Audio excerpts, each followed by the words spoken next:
Sri Lanka is looking to transform its education system. End-of-term examinations are being scrapped. Students will now be given just one workbook each term.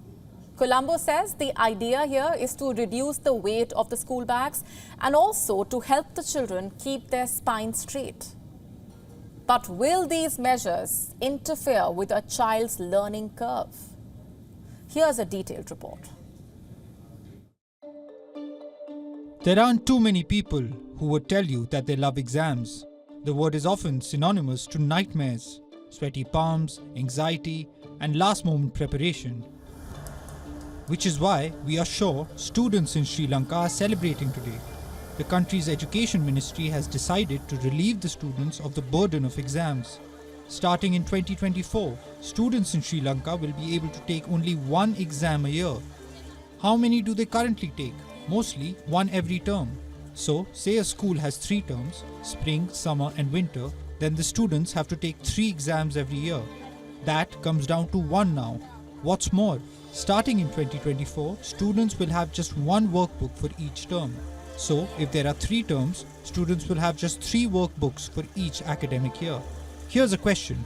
How much can you possibly fit into that workbook and how many subjects? It is unclear whether the plan is to have one workbook per subject or one workbook for all subjects. The latter can be disastrous.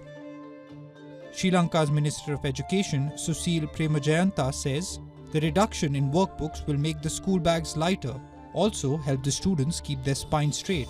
But will it be at the cost of compromising with the students' learning curve? There is no doubt that a no-exam situation is utopian. But the reality is that exams often help keep a tab on a child's progress. Is she understanding the concepts being taught to her? Or does she need remedials? How will teachers or parents figure this out with a performance evaluation?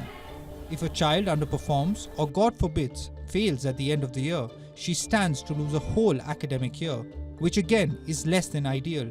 Sri Lanka plans to have assessments at the end of each module. But the policy's ultimate goal remains blurry. There is the talk of reducing the weight of the school bag and reducing the burden on school students. But the minister also spoke about saving money through this policy. How?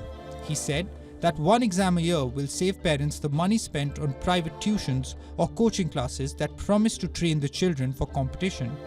Premajayanta went on to say that the tuition money could then be spent on food and nutrition. So, is Sri Lanka really looking to transform education?